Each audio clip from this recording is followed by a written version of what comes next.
Hi guys, welcome to Sukanya vlogs. ಇನ್ನು ಯಾರೆಲ್ಲ ನಮ್ಮ ಚಾನೆಲ್ ಸಬ್ಸ್ಕ್ರೈಬ್ ಮಾಡಿಲ್ವೋ ಪ್ಲೀಸ್ ಸಬ್ಸ್ಕ್ರೈಬ್ ಮಾಡ್ಕೊಳ್ಳಿ. ಇನ್ನು ಯಾವ ಥರ ರೆಸಿಪಿಗಳೇನಾದರೂ ಬೇಕಾದರೆ ಕಮೆಂಟಲ್ಲೇ ಹಾಕಿ. ಈಸಿಯಾಗಿ ಟೇಸ್ಟಿಯಾಗಿ ಹೆಲ್ತ್ಗೆ ನಮಗೆ ಒಳ್ಳೆಯ ಎಲ್ಲ ಇಂಗ್ರೀಡಿಯೆಂಟ್ಸ್ ಎಲ್ಲ ಹಾಕಿ ಮಾಡೋ ಥರ ತೋರಿಸ್ತೀನಿ ಬನ್ನಿ ರೆಸಿಪಿ. ಕರ್ಮೀನ್ ಸಾರು ಮಾಡ್ತಾಯಿದ್ದೀನಿ ಬನ್ನಿ ತೋರಿಸ್ತೀನಿ. ಇದೇ ಥರ ಟ್ರೈ ಮಾಡಿ ನೋಡಿ, ಟೇಸ್ಟ್ ಯಾವ ಥರ ಬರುತ್ತೆ ಅಂತ ಹೇಳಿ.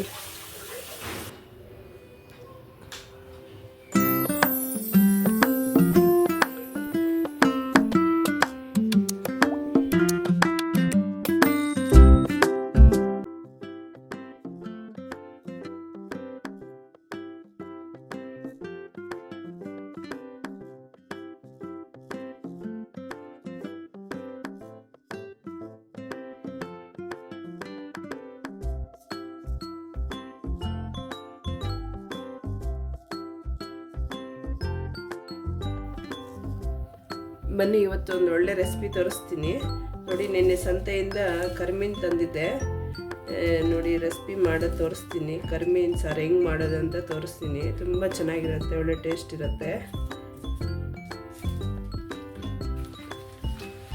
ನೋಡಿ. ಇದು ಬಂದು 50 ಗ್ರಾಮು ಬಂದು 80 ರೂಪಾಯಿ ಹಾಕಿದ್ದಾರೆ. ನಮ್ಮ ಶ್ರೀನಿವಾಸಪುರದಲ್ಲಿ ರೇಟ್ ಇದೆ ನೋಡಿ. ಇದನ್ನು ಒಂದು ಪ್ಲೇಟ್ಗೆ ಹಾಕ್ಕೊಂಡು ಆರಿಸ್ಕೋಬೇಕಾಗತ್ತೆ.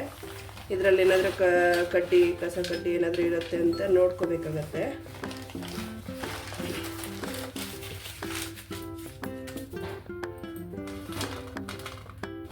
ಎಲ್ಲ ಚೆನ್ನಾಗಿರೋ ಮಾತ್ರ ಆರಿಸ್ಕೋಬೇಕು. ನಾನು ಇದನ್ನು ಆರಿಸಿಟ್ಕೊಂಡಿದ್ದೀನಿ ಆಲ್ರೆಡಿ. ಒಂದು ಸ್ವಲ್ಪ ಏನಾದರೂ ಇದ್ದರೆ ತೆಗೆದುಬಿಡಬೇಕು. ನೆನ್ನೆ ಸಾಯಂಕಾಲ ತಂದಾಗ ಚೆಕ್ ಮಾಡಿಟ್ಟೆ. ಇದನ್ನು ಹುರ್ಕೋಬೇಕಾಗತ್ತೆ, ಡ್ರೈ ರೋಸ್ಟ್ ಮಾಡ್ಕೋಬೇಕು. ಬನ್ನಿ ನೋಡಿ, ಸ್ಟವ್ ಅಂಟಿಸ್ಕೊಂಡ್ಬಿಟ್ಟು ಇವಾಗ ಇದ್ರ ಮೇಲೆ ಒಂದು ಬಾಣಲೆ ಇಡ್ತಾ ಇದ್ದೀನಿ.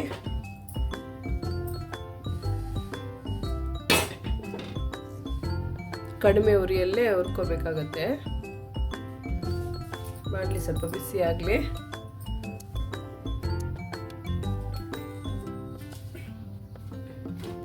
ಆವಾಗ ಇದನ್ನು ತಿಂತಾ ಇರಬೇಕು. ಒಳ್ಳೇದು ನಮ್ಮ ಆರೋಗ್ಯಕ್ಕೆಲ್ಲ. ಈ ಜ್ವರಗಳೆಲ್ಲ ಬಂದಾಗ, ಕೆಮ್ಮು ನೆಗಡಿ ಶೀತ ಜ್ವರ ಎಲ್ಲ ಬಂದಾಗ ಇದೊಂದು ಒಳ್ಳೆ ಮೆಡಿಸನ್ ಅಂತಲೇ ಹೇಳ್ತೀನಿ.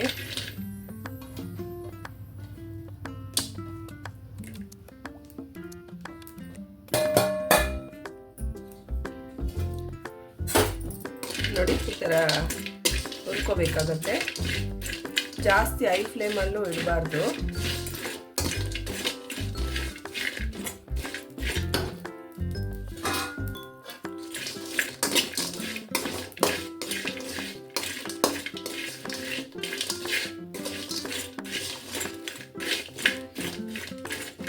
ಇಲ್ಲಿ ಉರಿತಾ ಇದ್ದಂಗೆ ಈ ಘಮ ಎಲ್ಲ ಬೀದಿ ಎಲ್ಲ ತುಂಬೋಗುತ್ತೆ. ಇವ್ರ ಮನೆಯಲ್ಲಿ ಕರ್ಮೀನ್ ಸಾರು ಮಾಡಿದ್ದಾರೆ ಅಂತ ಎಲ್ಲರಿಗೂ ಗೊತ್ತಾಗತ್ತೆ.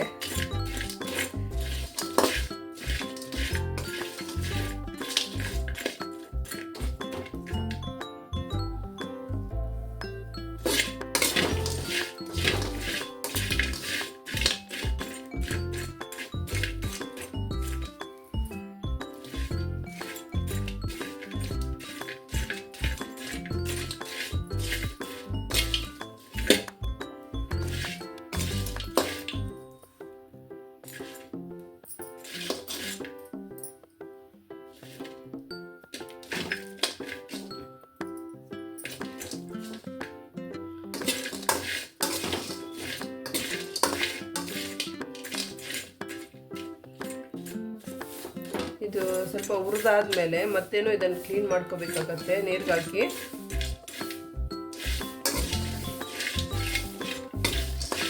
ಇವು ಬಿಸಿ ಬರಬೇಕು. ಅದುವರೆಗೂ ನಾವು ಸ್ವಲ್ಪ ಹುರ್ಕೊತಾನೆ ಇರಬೇಕು. ಹಂಗೆ ಬಿಟ್ಟರೆ ಸ್ವಲ್ಪ ಸೀದೋಗೋ ಚಾನ್ಸಸ್ ಜಾಸ್ತಿ ಇರುತ್ತೆ. ಇದು ನಾವು ಕೈ ಆಡಿಸ್ತಾನೆ ಇರಬೇಕು.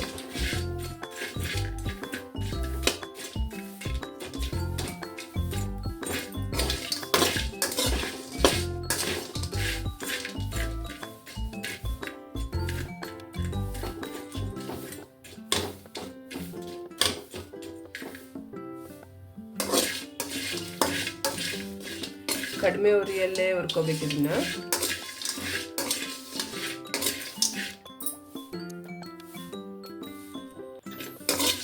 ನೋಡಿ ಇದೆಲ್ಲ ಸ್ವಲ್ಪ ಕಲರು ಚೇಂಜ್ ಆಗಿದೆ, ಇದು ಬಿಸಿಯಾಗಿದೆ, ತುಂಬ ಬಿಸಿಯಾಗಿದೆ. ಇವಾಗ ಈ ಥರ ಬಿಸಿ ಬರೋ ತನಕ ನಾವು ಹುರ್ಕೋಬೇಕು. ಸ್ವಲ್ಪ ಕಲರ್ ಕೂಡ ಬ್ರೌನಿಶ್ ಕಲರ್ ಬಂದಿದೆ ನೋಡಿ.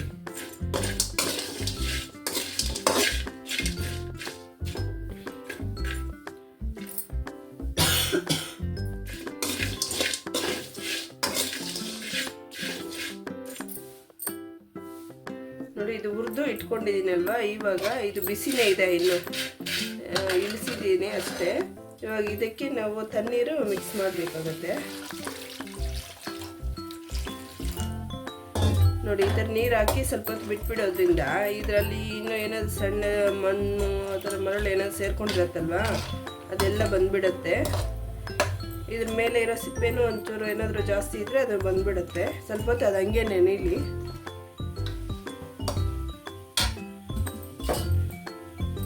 ನೋಡಿ ಈ ಥರ ವೈಟ್ ವೈಟ್ದು ಬಂದ್ಬಿಡ್ತಾ ಇದೆ. ಅದಿನ್ನು ಸ್ವಲ್ಪ ಹೊತ್ತು ನೆನೆದ್ರೆ ಮತ್ತೆ ಎಲ್ಲ ನೀಟಾಗಿ ಬಂದ್ಬಿಡುತ್ತೆ ಅವೆಲ್ಲ. ಇದು ಹಿಂಗೆ ನೆನೀಲಿ ಸ್ವಲ್ಪ ಹೊತ್ತು. ಅಷ್ಟೊತ್ತಿಗೆ ನಾವು ತರಕಾರಿ ಎಲ್ಲ ಕಟ್ ಮಾಡ್ಕೊಳ್ಳೋಣ.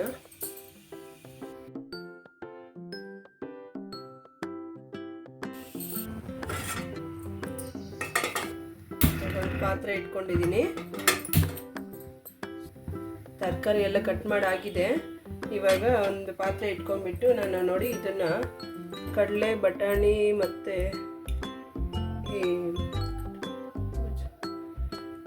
ಬಟಾಣಿ ಮತ್ತು ಅವರೆ ಬೀಜ ಇವೆಲ್ಲ ಒಂದು ವಿಸಿಲ್ ಹಾಕ್ಕೊಂಡಿದ್ದೆ ನೋಡಿ. ರಾತ್ರಿ ಎಲ್ಲ ನೆನೆಸ್ಬಿಟ್ಟು ಬೆಳಗ್ಗೆ ಇವಾಗ ಒಂದು ವಿಸಿಲ್ ಹಾಕಿ ಇಟ್ಕೊಂಡಿದ್ದೀನಿ. ಒಂದು ಅರ್ಧಂಬರ್ಧ ಬೆಂದಿದ್ದಾವೆ ನೋಡಿ, ಈ ಥರ ಬೆಂದಿರಬೇಕು.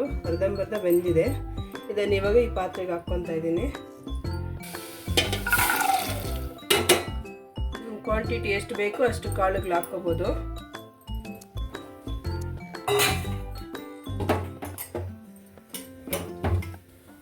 ಕಟ್ ಮಾಡಿ ಇಟ್ಕೊಂಡಿರೋಂಥ ಆಲೂಗಡ್ಡೆ ಹಾಕ್ತಾ ಇದ್ದೀನಿ ಇವಾಗ ನೋಡಿ.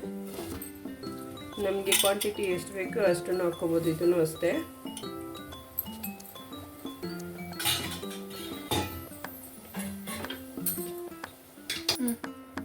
ಇದಕ್ಕೆ ಇವಾಗ ನಮ್ಗೆ ಸಾರಿಗೆ ಎಷ್ಟು ಬೇಕೋ ಅಷ್ಟು ನೀರು ಆ್ಯಡ್ ಮಾಡ್ಕೊತಾ ಇದ್ದೀನಿ. ಬಿಸಿ ನೀರು ಹಾಕಿದ್ದೀನಲ್ವ, ಇದು ಸ್ವಲ್ಪ ಬೇಗ ಕುಕ್ ಆಗುತ್ತೆ. ಅಷ್ಟೊತ್ತಿಗೆ ನಾವು ಖಾರಕ್ಕೆ ಮಿಕ್ಸಿಗೆ ಹಾಕ್ಕೊಳ್ಳೋಕ್ಕೆ ಎಲ್ಲ ಹುರ್ಕೊಳ್ಳೋಣ. ಸ್ವಲ್ಪ ಮಸಾಲೆ ರುಬ್ಕೊಳ್ಳಿಕ್ಕೆ ಹುರ್ಕೋಬೇಕಾಗತ್ತೆ. ಈರುಳ್ಳಿ, ಬೆಳ್ಳುಳ್ಳಿ ಅವೆಲ್ಲ ನೋಡಿ. ಚಕ್ಕೆ ಲವಂಗ ಹಾಕ್ಕೊತಾ ಇದ್ದೀನಿ. ಇದಕ್ಕೆ ಈರುಳ್ಳಿ ಸ್ವಲ್ಪ, ಬೆಳ್ಳುಳ್ಳಿ 1.5 ಗಡ್ಡೆ ಅಷ್ಟು ಬಿಡಿಸ್ಕೊಂಡಿದ್ದೆ. ಸ್ವಲ್ಪ ಹೊತ್ತು ಹುರ್ಕೋಬೇಕಾಗತ್ತೆ. ನಾನು ಕರಿಬೇವು ಸ್ವಲ್ಪ ಹುರಿಯೋಕ್ಕೆ, ಖಾರ ರುಬ್ಲಿಕ್ಕೆ ಹಾಕ್ತೀನಿ.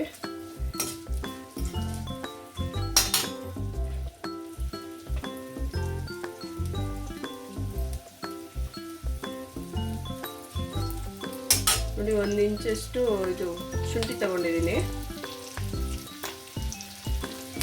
ಸ್ವಲ್ಪ ಹಸಿ ಕೊಬ್ಬರಿ ತಗೊಂಡಿದ್ದೀನಿ.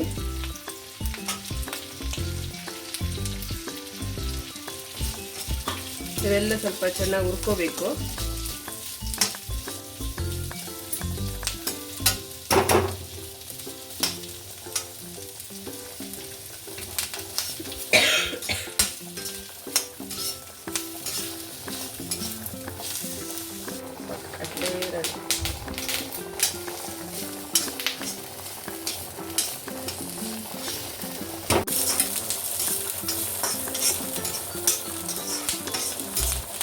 ಇದೆಲ್ಲ ಚೆನ್ನಾಗಿ ಈ ಥರ ರೋಸ್ಟ್ ಆಗಬೇಕು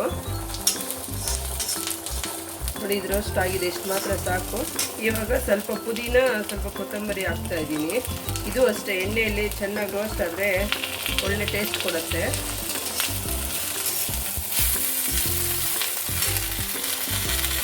ಟೊಮೆಟೊ ಒಂದು 4 ಹೋಳು ಹಾಕ್ತಾ ಇದ್ದೀನಿ ನೋಡಿ.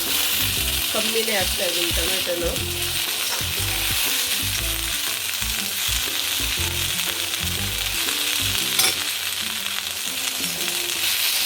ಮಾತ್ರ ರೋಸ್ಟ್ ಆಗಿದೆ ಸಾಕು. ಇದನ್ನು ಸ್ವಲ್ಪ ಇಡ್ಸ್ಕೊಂಡ್ಬಿಡ್ತೀನಿ. ಪೂರ್ತಿ ತಣ್ಣಗಾಗಲಿ ಇದು. ಇದೆಲ್ಲ ನೀಟಾಗಿ ತಣ್ಣಗಾದ್ಮೇಲೆ ಮತ್ತೆ ಮಿಕ್ಸಿಗೆ ಹಾಕ್ಕೊಳ್ಳೋಣ. ಈ ತಣ್ಣಗಾಗಿದೆ. ಇವಾಗ ಇದನ್ನು ಮಿಕ್ಸಿಗೆ ಹಾಕ್ಕೊಳ್ಳೋಣ.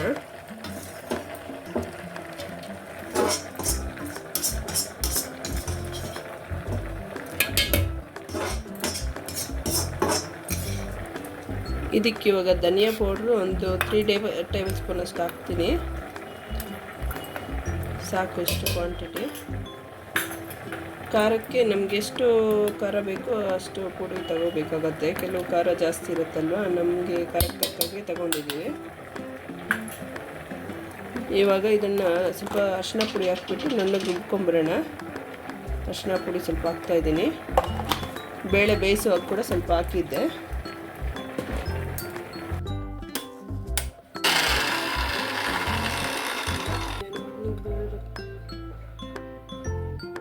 ನೋಡಿ ಈ ಥರ ರುಬ್ಕೋಬೇಕಾಗತ್ತೆ ಮಸಾಲೆ ಎಲ್ಲ. ನಾವು ಮಸಾಲೆ ರುಬ್ಕೊಂಡು ಪಕ್ಕಕ್ಕೆ ಇಟ್ಕೊಂಡಿದ್ದೀವಲ್ವ. ಇವಾಗ ಇದು ಮುಕ್ಕಾಲು ಭಾಗ ಬೆಂದಿದೆ. ಈ ಟೈಮಲ್ಲಿ ನಾವು ಉಪ್ಪು ಆ್ಯಡ್ ಮಾಡ್ಕೋಬೇಕು ನಮ್ಗೆ ರುಚಿಗೆ ತಕ್ಕಷ್ಟು. ಕಾಳುಗಳು ಬೇಯುವಾಗ ಸ್ವಲ್ಪ ಉಪ್ಪು ಹಾಕಿದ್ದೆ. ಇವಾಗ ಆಲೂಗಡ್ಡೆ ಎಲ್ಲ ಸ್ವಲ್ಪ ಬೆಂದಿದೆಯಲ್ವ. ಈ ಟೈಮಲ್ಲಿ ನಾವು ಮಸಾಲೆ ಹಾಕ್ತೀವಿ ಅನ್ನೋ ಟೈಮಲ್ಲಿ ನಾವು ಇದನ್ನು ಹಾಕ್ಕೋಬೇಕು, ಬದನೆಕಾಯಿನ. ಈ ಬದನೆಕಾಯಿ ಒಳಗಲು ಇನ್ನು ಖಾರ ಹಾಕ್ತೀವಿ ಅನ್ನೋ ಟೈಮಲ್ಲಿ ಮಾತ್ರ ಹಾಕ್ಕೋಬೇಕು. ಮೊದಲೇ ಹಾಕ್ಕೊಂಡ್ರೆ ಅದು ಬೇಗ ನುಣ್ಣಗಾಗೋಗುತ್ತೆ. ನೋಡಿ ಇವಾಗ ಖಾರ ಹಾಕ್ಕೊಳ್ಳೋಣ.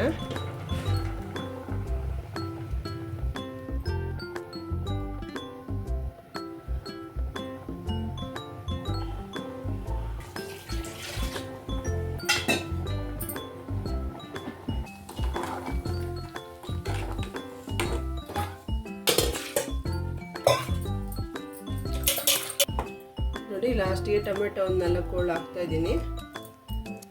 ಇದು ಚೆನ್ನಾಗಿ ಕುದಿ ಬರಲಿ. ಇವಾಗ ಸಾರಿಗೆ ನಮ್ಮ ಕ್ವಾಂಟಿಟಿ ಎಷ್ಟು ಬೇಕೋ ಅಷ್ಟು ನೀರು ಎಲ್ಲ ಹಾಕ್ಕೊಂಡು ಇದು ಚೆನ್ನಾಗಿ ಕುದಿಬೇಕು.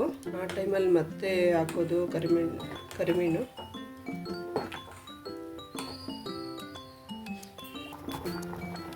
ನೋಡಿ ಈ ಥರ ಚೆನ್ನಾಗಿ ಕುದಿಬೇಕು ಸಾರು. ಬದನೆಕಾಯಿನ ಸ್ವಲ್ಪ ಬೆಂದಬೇಕು. ಇದೆಲ್ಲ ಬೇಯ್ದಾದ್ಮೇಲೆ ಕರಿಮೀನು ಹಾಕೋದು. ಇದಿನ್ನೂ ಕುದಿಬೇಕಲ್ವಾ, ಅಷ್ಟೊತ್ತಿಗೆ ನಾವು ಕರಿಮೀನನ್ನ ಕ್ಲೀನ್ ಮಾಡ್ಕೊಳ್ಳೋಣ ಬನ್ನಿ. ನೋಡಿ ಆವಾಗಲೇ ನೀರು ಹಾಕಿಟ್ಟಿದ್ದೀವಲ್ವ. ಇವಾಗ ನಾವು ಇದರಲ್ಲಿ ಹಿಂಗೆ ಅನ್ನೋ ಅಷ್ಟೊತ್ತಿಗೆ ಅದರಲ್ಲಿರೋ ಕೊಳೆ ಎಲ್ಲ ಹೊರಟೋಗುತ್ತೆ. ನೋಡಿ ನಾವು ಕೈ ಇಟ್ಟು ಕ್ಲೀನ್ ಮಾಡೋ ಅಷ್ಟೇ ಇರಲ್ಲ, ಅದಕ್ಕೆ ಚೆನ್ನಾಗಿ ಹುರ್ಕೊಳ್ಳೋದು.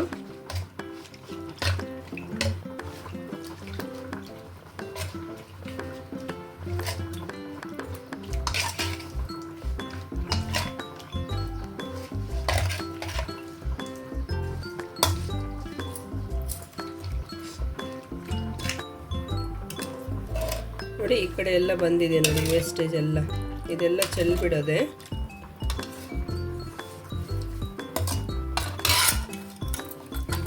ಈ ಥರ ಕೈಯಲ್ಲಿ ಚೆನ್ನಾಗಿ ತೊಳ್ಕೊಬೇಕಾಗತ್ತೆ.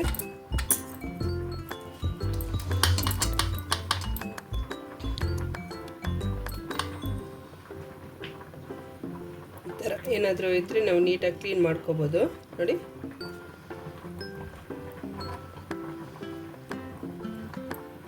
ನೋಡಿ ಆಲ್ಮೋಸ್ಟ್ ಅಲ್ಲಿ ನಾವು ಸೌಟಲ್ಲಿ ತಿರುಗಿಸೋ ಅಷ್ಟರಲ್ಲೇ ಎಲ್ಲ ಕ್ಲೀನ್ ಆಗೋಗಿದೆ.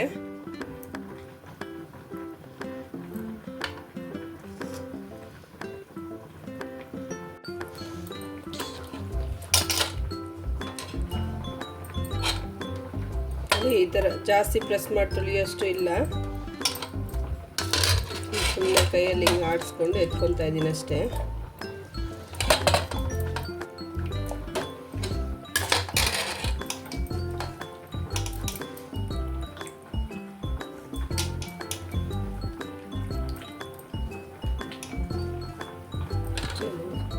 ನೋಡಿ ಹೇಗೆ ತೊಳೆದು ಇಟ್ಕೊಂಡಿದ್ವಲ್ಲ, ಇವನ್ನ ಇನ್ನೊಂದು ಸಲ ವಾಶ್ ಮಾಡ್ಕೋಬೇಕಾಗತ್ತೆ. ನೋಡಿ ಒಂದ್ಸಲ ತೊಳೆದು ಇಟ್ಕೊಂಡಿದ್ವಲ್ಲ, ಇನ್ನೂ ಒಂದ್ಸಲ ವಾಶ್ ಮಾಡ್ಕೋಬೇಕಾಗತ್ತೆ. ನೋಡಿ ನೀರು ಹಾಕ್ಬಿಟ್ಟು ಇನ್ನೊಂದು ಸಲ ವಾಶ್ ಮಾಡ್ಕೊಳ್ಳೋಣ.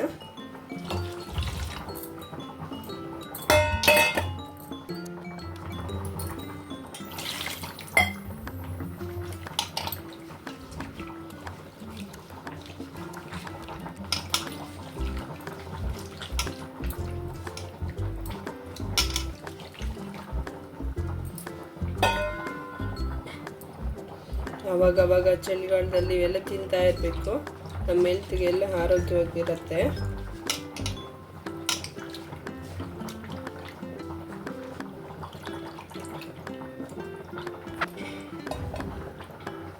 ನೋಡಿ, ಇದು ಫೈನಲಿ ಇನ್ನು ತೊಳೆಯೋಷ್ಟಿರಲ್ಲ, ಇಷ್ಟು ಮಾತ್ರ ತೊಳ್ಕೊಂಡು ಎತ್ಕೊಂಡ್ಬಿಡೋದೆ.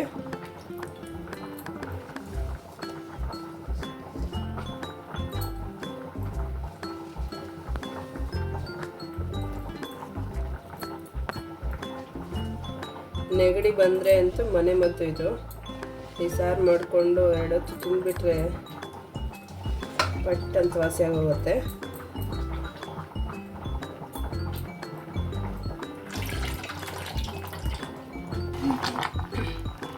ಇದು ಇಷ್ಟು ಮಾತ್ರ ಬೆಂದಿದೆ. ಇವಾಗ ಹಾಕ್ಕೋಬೋದು ನಾವು ಕರಿಮೀನು. ಸಾರೆಲ್ಲ ತಿಕ್ಕಾಗಿದೆ ಅಲ್ವಾ. ಈ ಕರಿಮೀನು ಹಾಕಿದ್ಮೇಲೆ ಮೀನಿನ ಸಾರು ಯಾವುದೇ ಆಗಲಿ ಜಾಸ್ತಿ ಹೊತ್ತು ಕುದಿಸೋಷ್ಟಿರಲ್ಲ.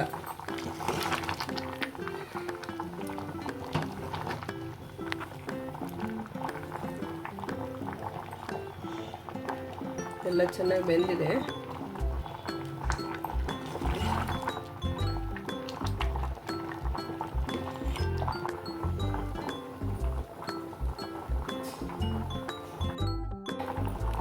ನೋಡಿ, ಈ ಟೈಮಲ್ಲಿ ಆ್ಯಡ್ ಮಾಡ್ತಾ ಇದ್ದೀನಿ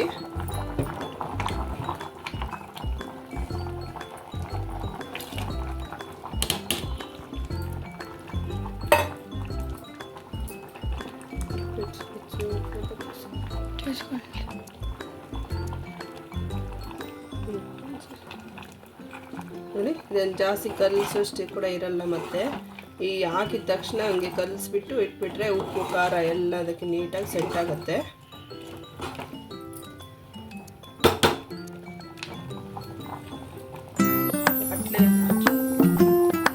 ಇದನ್ನೊಂದು 2 ನಿಮಿಷ ಕುಕ್ ಆಗಲಿ. ಅಷ್ಟೊತ್ತಿಗೆ ನಾವು ಒಗ್ಗರಣೆ ಹಾಕ್ಕೊಳ್ಳೋಣ.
ಇವಾಗ ಸಾರ್ಗೆ ಹಾಕ್ಬಿಡೋಣ.